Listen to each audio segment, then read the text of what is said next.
What's up everyone, super quick video for you today. So I hear this question a lot from my past clients and just people that I hang out with online inside of communities. And that is, how do I know if my emails are going to spam? Now, if you're brand new to this topic, I suggest you check out one of my more recent videos that I did. I'll link it somewhere on the screen here. But in that video, I show you exactly how to self-audit your email marketing strategy so you can know exactly what's wrong with your emails if there is something wrong with them. And that way you know exactly what's going on before you dive into any of these things. So I am going to share with you a couple of tools that you can use to make sure that your emails are being delivered. So what you want to do first is go on Google and check out these email testers. The first one you can try is www.mail-tester.com. I'm not affiliated with any of these email platforms at all, by the way, but I use them all interchangeably. And these tools, I'm going to share with you another one here in the next couple of minutes, but they work all very similarly. First, looking here inside of mailtester.com is that they give you an email address and you want to copy that test email address and paste it into your marketing platform and send yourself a test email. Once you do that, then you can click this button here that says check your score. And what this will do is that it will read your email. It will look at the links inside of your email, how your email is designed. It will also look at your domain reputation and your IP reputation to then generate a custom report for you and tell you what needs work and what you're doing good at. Similarly, there's another tool that I also like to use, and that is mailgenius.com.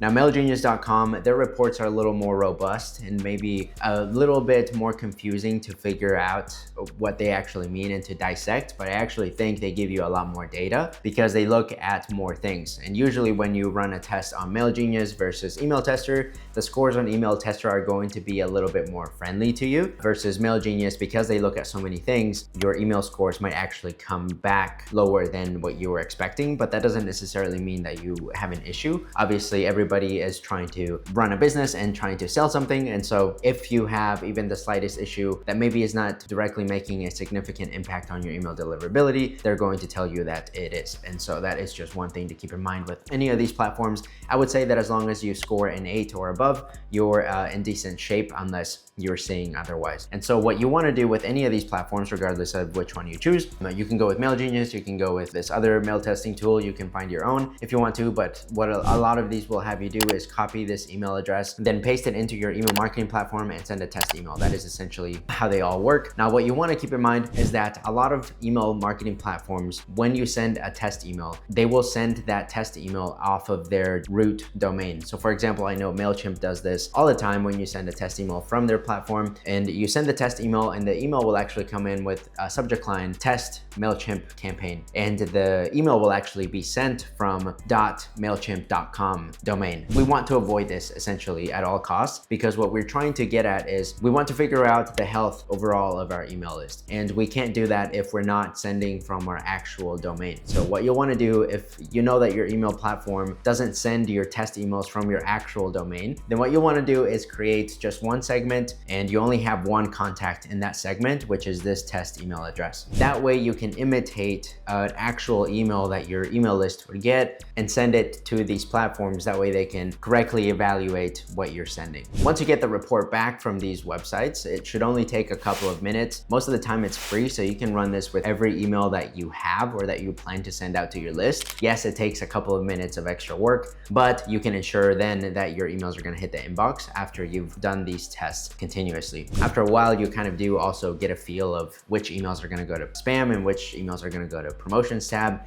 and so on and so forth. But once you get the report, they'll tell you what you're doing good at and then what needs improvement. Once you get to those areas of improvement, assuming that you have some, what you can do sometimes if you don't know exactly all of the email marketing language is that you can copy the error code that these platforms spit out and put it into Google, or just paste it into your favorite AI like ChatGPT, and it should tell you what this error means and also how to fix it. You'll find that a lot of the time fixing your email deliverability is as simple as adding a DNS record to your domain host. These are platforms like GoDaddy, Namecheap, Cloudflare, Porkbun, or any of these domain hosts. And you can find videos on YouTube that'll walk you through the entire process of how to do this if this is what you need. That said, I do understand that sometimes you can get caught up in all of the tech overwhelm and you're not necessarily sure if what you're doing is right or wrong. And so if that's you and you just want help and you want someone to go through this and actually do it for you and identify these errors, you can book a call with me in the description of this video to see if I can help you out. And like I said before, if you're curious as to how all of these email delivery elements work together, I made a video that breaks down essentially everything, including how to test your emails outside of these platforms. You can check that out somewhere on the video here. If you found this video helpful, don't forget to like, subscribe, and check me out on Instagram, and I'll catch you next time.